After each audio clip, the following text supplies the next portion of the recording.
Hello dear student, आज के class में हम लोग कवर करेंगे क्लास 12th हिस्ट्री के अब तक 2009 से लेकर 2023 तक जितने सारे प्रश्न यानी सब्जेक्टिव क्वेश्चन का पूछे गए हैं उन सभी प्रश्नों को हम लोग सॉल्व कर रहे हैं। प्यारे बच्चों, जैसे कि आपको पता होगा कि हम लोग ये सेट में जो है कवर कर रहे हैं। सेट 1 और सेट 2 जो है हम लोग का पूरी तरह से जो है कवर हो गया है। अगर आप लोग नहीं देखे हैं तो चैनल विजिट कीजिए, प्लेलिस्ट बना, प्लेलिस्ट में जाकर के देख सकते हैं। तो आज जो हम लोग कवर कर रहे हैं ये सेट तीसरा कवर करने जा रहे हैं। प्यारे बच्चों, अगर आप लोग पूरी तरह से इन सभी सेटों को कंप्लीट कर लेते हैं तो आपका यहां से 60 से 70% क्वेश्चन जो आपका बिल्कुल आसानी से यानी आप सॉल्व कर सकते हैं। आपको पता होगा कि बोर्ड एग्जाम में प्रीवियस ईयर से जो है लगभग सब्जेक्टिव का जो है 60 से 70% क्वेश्चन आपको देखने को मिलता है आपके पेपर में। ठीक है, तो इसलिए आपको इन क्लास को पूरी तरह से एंड तक देखना है। अगर आपकी तैयारी बिल्कुल सब्जेक्टिव का नहीं हो पा रही है, अपनी तैयारी को लेकर के काफी चिंतित है, क्योंकि अक्सर बच्चे जो है तैयारी नहीं कर पाते और अपनी तैयारी को लेकर के काफी चिंतित रहते हैं, तो प्यारे बच्चों उन सभी बच्चों के लिए काफी जो है हेल्पफुल होगा। तो बिल्कुल आप लोग एंड तक बने रहेंगे। और आपको बता दें कि जो बच्चे नए हैं आप लोग चैनल को सब्सक्राइब कर लेंगे, क्योंकि चैनल के माध्यम से आपका संपूर्ण तैयारी होगा। और साथ में आप लोग अपने अपने फ्रेंड्स के ग्रुप वगैरह जहां भी है हर जगह शेयर करें, ताकि आपके दोस्त लोगों को भी जो है हेल्प हो पाएंगे। आप लोग तो मेरे लिए इतना जरूर कर सकते हैं, क्योंकि आपके लिए हम इतना मेहनत कर रहे हैं तो आपकी रिस्पॉन्सिबिलिटी बनता है। तो चलिए डियर, हम लोग स्टार्ट करते हैं। आपके स्क्रीन पे फर्स्ट क्वेश्चन आपके समक्ष और आपके स्क्रीन पे, ठीक है प्यारे बच्चों। चलिए इसको हम थोड़ा सा जूम कर लेते हैं और जूम आउट कर लेते हैं। देखिए आप लोग फर्स्ट क्वेश्चन, चोल इमारतें क्या थी समझाइए। देखिए हम लोग जानते हैं चोल इमारतें के बारे में हम लोग सुने थे।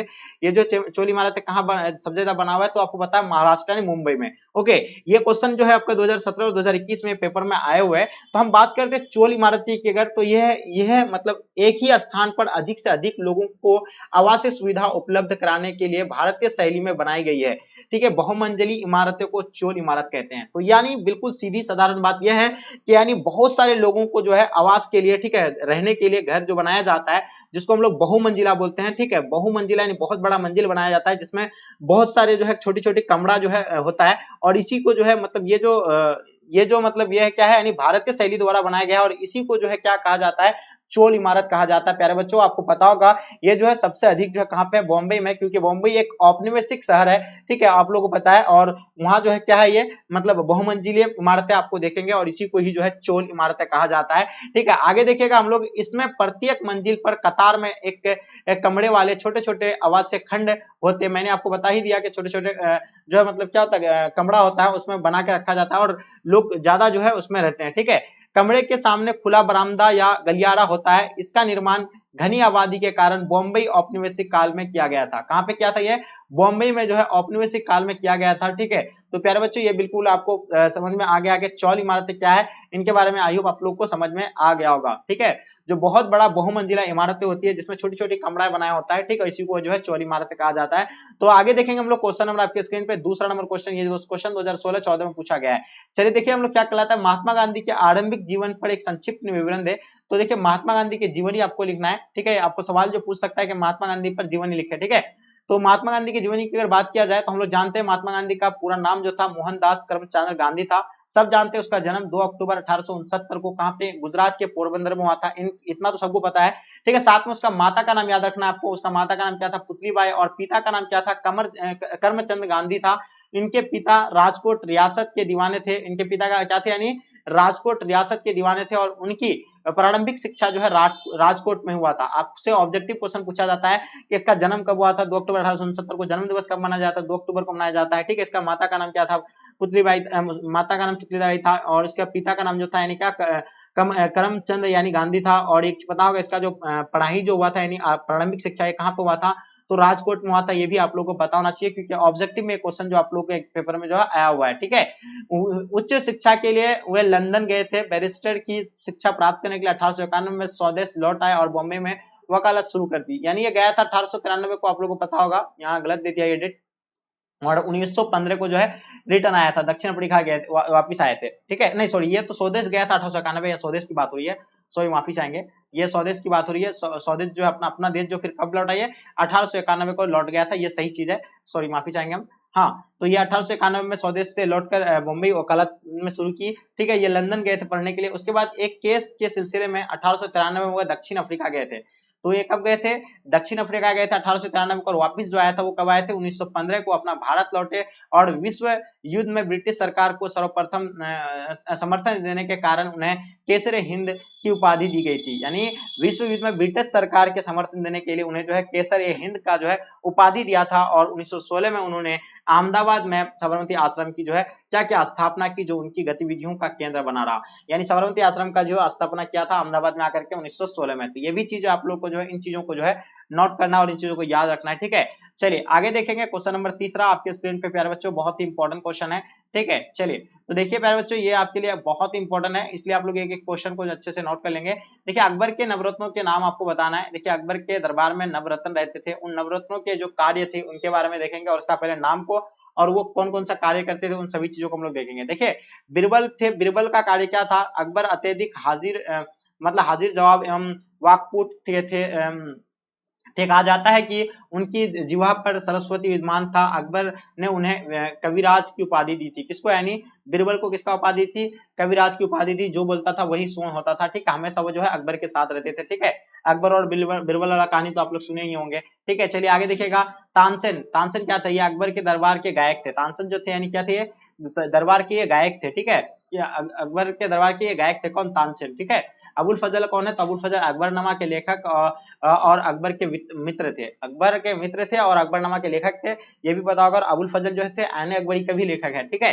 चलिए चौथा नंबर क्या है? फैजी। ये अबुल फजल की भाई थे। ये फैजी जो थे यानी क्या थे? अबुल फजल के भाई थे, ठीक है, फैजी। उसके बाद बात करते हैं हम लोग राजा मानसिंह की। अगर बात करें तो ये क्या था? राजा भगवान दास के पुत्र थे। राजा मानसिंह कौन थे? ये राजा भगवान दास के पुत्र थे। और राजा टोडरमल की अगर बात करें तो अकबर ने वित्त मंत्री नियुक्त किया था। राजा टोडरमल को जो है अकबर ने वित्त मंत्री नियुक्त किया था, ये भी आप लोगों को पता होगा। इसका मुल्ला दो प्याजी है आठवां सातवां, इसका नंबर आठवां जो है कौन है? हकीम हुमाम। ये जो है सम्राट की पाठशाला के प्रधान थे। हकीम हुमाम क्या थे? ये सम्राट के पाठशाला के प्रधान थे। और नौवां क्या थे? अब्दुल रहीम खान खाना, ये बैरम खान के पुत्र थे। तो अब्दुल रहीम खान खाना कौन थे? यानी बैरम खान के पुत्र थे। तो ये जो थे यानी नव रत्न रहते थे किनके दरबार में? अकबर के दरबार में रहते थे। उसी तरह मौर्य काल में जो है किनके दरबार में रहते थे? ये आप हमें कमेंट करके बताएंगे। चलिए क्वेश्चन नंबर 4 आपके स्क्रीन पे प्यारे बच्चों, काफी इंपॉर्टेंट क्वेश्चन है। बताइएगा विश्व 7 आश्चर्यों के नाम बताना है। देखिए हम लोग जानते हैं कि 7 जो है वह मतलब आश्चर्यजनक चीज है, ठीक है। तो बिल्कुल आपको अजूबा चीजों में आता 7, वो कौन कौन सा चीज है? तो पहला आपको याद रखिए, चीन की विशाल दीवार। ये चीन की विशाल दीवार जो कहां पे स्थित है? चीन में स्थित है। बिल्कुल नोट करते चलेंगे एक एक चीजों को, ये काफी इंपॉर्टेंट है। उसके बाद पेट्रा, ये कहां पे? जोर्डान में, ठीक है। ये भी आप लोग याद रखिएगा। रिडीमर क्रिस्ट, ये कहां पे स्थित है? रिडीमर क्रिस्ट, ये भी आपका जो है ब्राजील में है। मच्चू पिच्चू, ये आपको पता होना चाहिए। मच्चू पिच्चू यानी कहां पे? पेरू। पेरू जो है कौन सा देश में? जल्दी बताएंगे, ठीक है। तो बताइए उसके बाद चिचन क्या हो जाएगा आपका? यानी चिचन इरज्जा, यानी ये कहां पे पाया जाता है? मैक्सिको में। उसके बाद क्या हो जाएगा? रोमन कोलोजियम, ये रोमन कोलोजियम जो है कहां पे? यानी इटली का है, इटली में है, ठीक है। उसके बाद ताजमहल आपको पता अपना भारत में है ताजमहल। उसके बाद सातवां जो आता है यानी गीजा पिरामिड परिसर, क्या हो जाएगा आपका? इजिप्ट, यानी इजिप्ट में है ये। हाँ आपको पता है गीजा पिरामिड परिसर जो है कहां पे है? इजिप्ट में है, ठीक है। तो ये था आप लोगों का 7 आश्चर्य चीज है जिसका नाम आप लोगों को हम बता दिए। ये क्वेश्चन आपके एग्जाम में आए हुए हैं, इन सभी क्वेश्चन को आप लोगों को नोट करते चलना है, ठीक है। चलिए आगे हम लोग क्वेश्चन देखेंगे। 5वां नंबर क्वेश्चन आपके स्क्रीन पे प्यारे बच्चों क्या कहलाता है कि 18 सुल्तान के विद्रोह को दबाने के लिए अंग्रेजों द्वारा अपनाई गई दमनकारी नीतियों की मतलब क्या कीजिए ये कीजिए प्रमुख कीजिए, ठीक है। तो 18 सुल्तान के विद्रोह के दबाने के अंग्रेजों अपनाई गई दमनकारी नीतियों की उल्लेख कीजिए। यहाँ गलत हो गया, ठीक है। तो उल्लेख करना है। तो इनके बारे में अगर हम बात करें तो अंग्रेजों ने विद्रोह को कुचलने के लिए निम्न कदम उठाए थे। कौन कौन सा कदम उठाए थे कुचलने के लिए? 18 सुल्तान के जो विद्रोह हुआ था, ठीक है, जिसको सैनिक विद्रोह कह सकते हैं, उसको दबाने के लिए अंग्रेज जो है कितना हद तक जो है प्रयास किया था, उन सभी चीजों के बारे में देखेंगे। देखिए अंग्रेज जो है इस विद्रोह को दबाने के लिए ब्रिटेन से बड़ी संख्या में क्या मंगाया? यानी सैन्य सहायता मंगाया, यानी जो है वहां से सैनिक वगैरह सारा मंगाए। कौन मंगाए? यानी अंग्रेज मंगाए, ठीक है, दबाने के लिए। उसके बाद दूसरा में क्या है? इस विद्रोह को दबाने के लिए अंग्रेजों ने कई नई कानून जारी किया, बहुत सारे नए कानून जारी किए। उसके बाद उत्तर भारत में पर यानी मार्शल लॉ लागू कर दिया। उत्तर भारत में जो क्या कर दिया? मार्शल लॉ लागू कर दिया, ठीक है। चलिए उसके बाद क्या किया? तीसरा, ये मेजर रेनाल्ड ने जनरल नाइल के आदेश पर उन सभी क्षेत्रों पर घोर अत्याचार की जहां विद्रोह फैला था, उसने अनगिनत लोगों की हत्या की और उनकी लाशों को पैरों पर लटका दिया गया। तो आप लोगों को पता होगा मेजर रेनाल्ड जनरल क्या थे, यानी नाइल के आदेश पर जो है सभी क्षेत्रों में जहां पर जो है मतलब विद्रोह का यानी दमन हो रहा था, उन क्षेत्रों में जाकर के जो है बमबारी, गोलाबारी, अंधाधुंध गोली बमबारी से यानी जो वहां के लोगों का घर को जो है जला दिया जाता था, लोगों को जो है मार दिए जाते थे। ठीक है, डायरेक्ट यानी जिंदा मार दिया जाता था उसको, यानी किसको मतलब ये जो अंग्रेज द्वारा यानी किसको मारते थे, 1857 के विद्रोह में जितने सारे यानी दमनकारी थे उन सभी के घरों पर जो है बम गिराते थे। ठीक है, तो इस तरह जो है दबाने का पूरी तरह से प्रयास किया।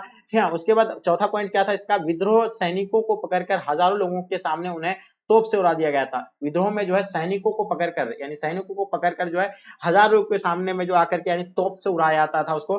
ठीक है, उसके बाद जो है पांचवा पॉइंट था, अंग्रेजों ने फूट डालो और राज करो की नीति अपनाते थे, जो हिंदू मुस्लिम में आपस में जो है लड़ा देते थे और वो राज करते थे। लेकिन ये हिंदू और मुस्लिम ज्यादा दिन तक चला नहीं उसका, क्योंकि लोग समझ गए कि ये जो है राजनीति करने के लिए हम लोगों को जो है आपस में जो है लड़ा रहा है और ये राजनीति करना चाहता है। तब जो है सब कोई एकता हुआ और एकता दिखाया, और यही एकता की वजह से जो है मतलब उसको काफी इफेक्ट पड़ा किसको, अंग्रेजों को। फिर बाद में जो है हम लोग को 1947 में इसको आजादी देना पड़ा। ठीक है, तो भारत छोड़ करके उसको जाना पड़ा। ठीक है, 15 अगस्त 1947 को। अब बात करें हम लोग क्वेश्चन नंबर 6 आपके स्क्रीन पे, काफी इंपॉर्टेंट है। ठीक है, 6 नंबर क्वेश्चन क्या कहलाता है कि यानी मोहनजोदड़ो के विशाल स्नानघर के मतलब स्नानघर के विषय में लिखिए। देखिए, मोहनजोदड़ो के विशाल स्नानघर के विषय में अगर हम बात करते हैं तो देखिए तीसरी प्रकार का भवन है स्नानागार होता है। ठीक है, उसके बाद जिसका आकार जो होता है 180 गुना 180 यानी 100 चौड़ाई था, 180 लंबाई। ठीक है, उसके बाद ये वर्ग फुट होता था। इस स्नानागार के आंतरिक जो आकार होता था वो 29 इंटू 23 इंटू 8 फुट का होता था, यानी 29 इंटू 23, और ये जो होता 8 फुट का होता था। इसके चारों ओर बरामदे होते थे, इसका चारों ओर जो है क्या यानी बरामदे से घिरे होते थे। ठीक है, उसके बाद ये होते थे, हाँ होते थे। स्नानागार को पानी से भरने के लिए एक कुआं भी होता था, यानी स्नानागार को जो है मतलब पानी से भरने के लिए कुआं भी होता था। गंदे पानी को निकासी के लिए भी प्रबंध था, यानी गंदे पानी को कैसे निकासी किया जाए, यानी तालाब से। ठीक है, तो ये स्नानागार से, तो वो सभी जो है मतलब सभी चीज की जो है सुविधा थी वहां। ठीक है, उसका अनुमान लगाया जाता है कि सार्वजनिक स्नानागार धार्मिक अवसरों पर जो है सामूहिक रूप से नहाने के लिए होता था। जो सार्वजनिक जो है स्नानागार होते थे, यानी बहुत बड़ा वाला जो स्नानागार की बात हो रही है मोहनजोदड़ो की, वो ऐसा बड़ा बहुत बड़ा स्नानागार था। इससे पता चलता लोगों से और साक्ष्य से ये पता चलता है कि जो है मतलब क्या वहां के लोग जो है क्या यानी जब कोई मतलब धार्मिक अगर कोई मतलब उन लोग का धार्मिक अवसर होता था तो उस टाइम जो है सब कोई जो है मिलजुल करके नहाते थे, किस पर, यानी स्नानागार पर। ठीक है, तो डियर ये बिल्कुल आई होप आपको समझ में आ गया होगा 6 नंबर क्वेश्चन के बारे में। और मोहनजोदड़ो को हम लोग जानते हैं, इसका खोज जो है राखालदास बनर्जी ने 1922 में किया था। ठीक है, सिंधु नदी के किनारे है। ठीक है, क्वेश्चन नंबर 7 देखेंगे, महावीर के उपदेशों का वर्णन करें, बताइए। 7 नंबर क्वेश्चन आपके स्क्रीन पे देखिए, महावीर के उपदेशों का अगर वर्णन की बात किया जाए तो प्यारे बच्चों, महावीर हम लोग जानते हैं कि जैन धर्म के संस्थापक थे, सॉरी जैन धर्म के संस्थापक तो ऋषभदेव थे, जैन धर्म के 24वें ठीक है 24वें तीर्थकार थे। ठीक है, तो बात किया जाएगा जैन धर्म के संस्थापक, वर्धमान नाम था उसका बचपन का नाम, और उसे महावीर कहते हैं। उनकी जैन धर्म की शिक्षाएं जो है निम्नलिखित दी थी, वो शिक्षाएं दिया है। पहला शिक्षा उसका क्या था, आत्मनिग्रह से आत्मज्ञान होता है। ठीक है, ये आत्मनिग्रह से जो है आत्मज्ञान होता है। इसे प्राप्त करने के लिए सामयिक विवेक और सामयिक ज्ञान तथा सामयिक कर्म पर बल देना पड़ता है। ठीक है, यानी किस पर बल देना पड़ता है, सामयिक विश्वास, यानी आपके अंदर विश्वास हो, आपके अंदर ज्ञान हो, उसके बाद क्या हो, आप कर्म कर रहे हैं, तब ये जो है आपके अंदर क्या होगा, बल दिया गया है, यानी किस पर, जैन धर्म के शिक्षाएं पर। उसके बाद हम बात करते हैं अहिंसा पर बहुत बल दिया था। तीसरा पॉइंट इसका जो है अहिंसा पर जो है बल दिया। ठीक है, चौथा पॉइंट की अगर बात करें तो जैन धर्म के पतन का हाँ, जैन धर्म के पालन करने के लिए 5 महावर्त थे। पहला महावर्त थे अहिंसा, दूसरा सत्य, तीसरा चोरी ना करना, चौथा ब्रह्मचार्य, 5वां जो था अपरिग्रह। तो ये तो जो था यानी 5 मतलब आप लोग का क्या था, जैन धर्म में पालन करने के लिए 5 जो है ये थे। ठीक है, महावर्त थे। अब ये जो बताया आपको अभी, हम महावीर के उपदेशों का वर्णन आपके बारे में बताया अभी। ठीक है, तो काफी इंपॉर्टेंट क्वेश्चन था, आई होप इसको आप लोग नोट कर लेंगे। चलिए आगे देखिए, क्वेश्चन नंबर 8 आपके स्क्रीन पे, असहयोग आंदोलन की प्रकृति एवं परिणामों का वर्णन करें।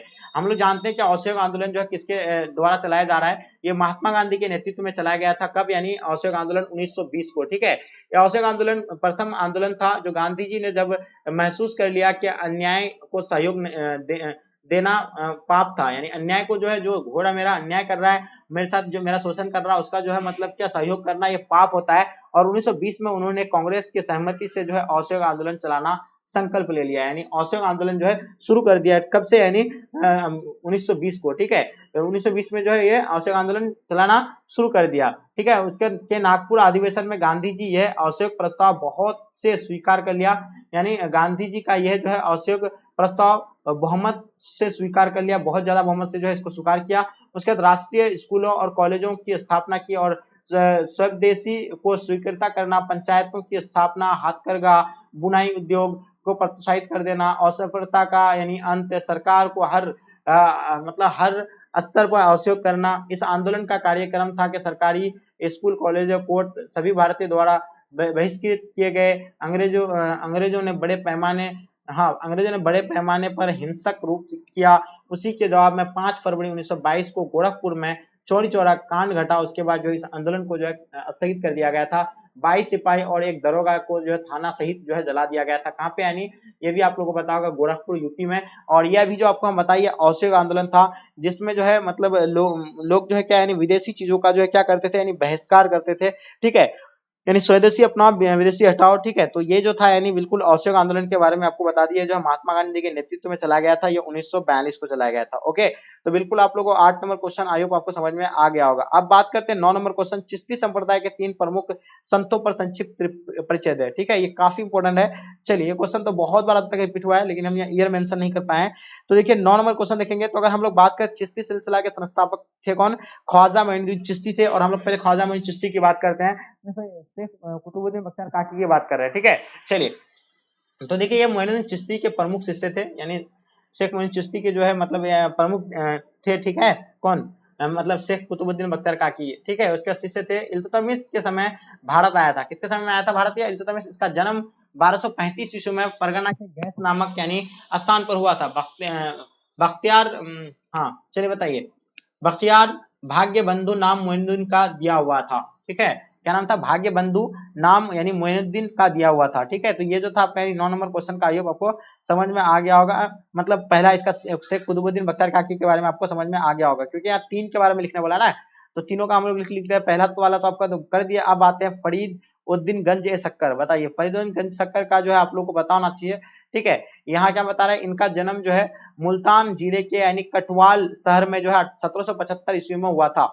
हाँ, ये बाबर फरीद के नाम से जो है प्रसिद्ध हुआ था। ये किस नाम से? फरीद गंज सक्कर जो किस नाम से यानी मशहूर हुए? फरीद के नाम से जो है मशहूर हुआ। और ये 3 पत्नियां में से एक प्रथम पत्नी बलवन की पुत्री थी, यानी 3 पत्नियां था किसका? फखरुद्दीन गंज सक्कर का।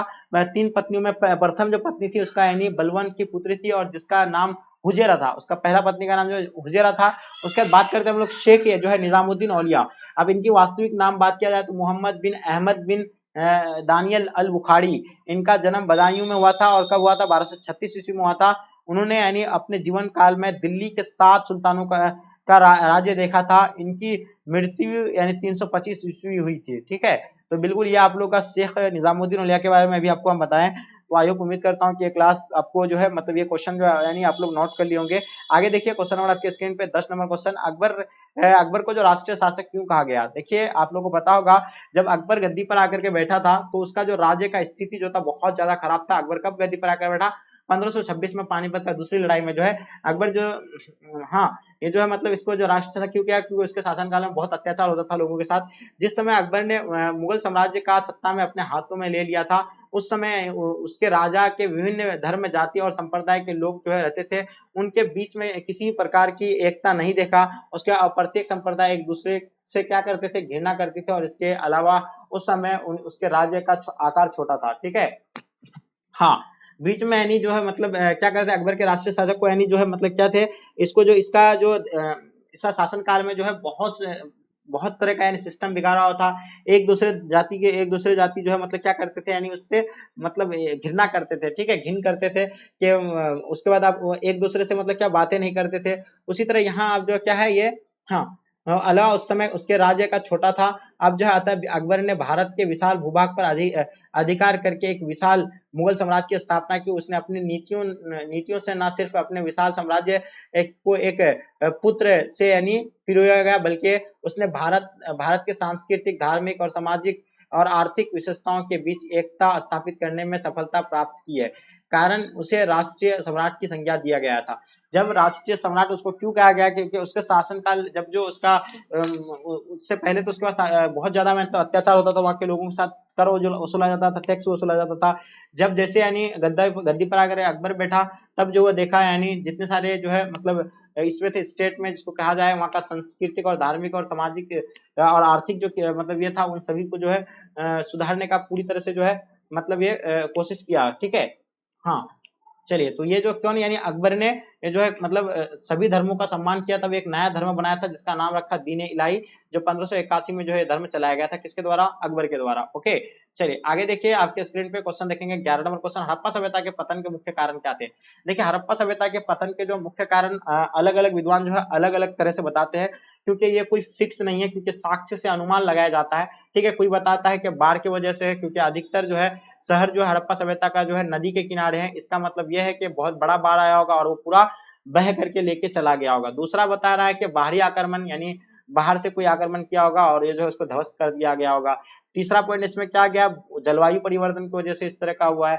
चौथा भूकंप बता रहा है। ठीक है, तो ये अलग अलग विद्वान अलग अलग दिमाग अपने अपने दे रहे हैं और अपने अपने मत दे रहे हैं। ठीक है, लेकिन हमको लगता है कि हड़प्पा सभ्यता के प्राचीन साक्ष्यों से पता चलता है कि अपने अस्तित्व के यानी अंतिम चरण में यह सभ्यता पतन मुख रही। इस ईस्वी पूर्व द्वितीय शताब्दी के माध्यम तक ये सभ्यता पूर्णतः विलुप्त हो गई थी। हड़प्पा सभ्यता के काल एवं निर्माता की तरह ही इसके पतन को लेकर के विभिन्न विद्वान एकमत नहीं है। ये कथन काफी उपयुक्त प्रतीत थी और ये जलवायु परिवर्तन, प्रदूषण, वातावरण तथा पर्यावरण मतलब क्या हाँ, व्यापार में यानी आए भारी गिरावट फलस्वरूप हड़प्पा सभ्यता की स्मृति समाप्त हो गई। ठीक है, तो ये जो था हड़प्पा सभ्यता के पतन के जो कारण बताए आपको, ये सभी कारण थे। ठीक है, इन चीजों को आप लोग नोट कर लीजिएगा। चलिए 12 नंबर क्वेश्चन देखेंगे, बौद्ध संगीति क्यों बुलाई गई, चतुर्थ बौद्ध संगीति का क्या महत्व था।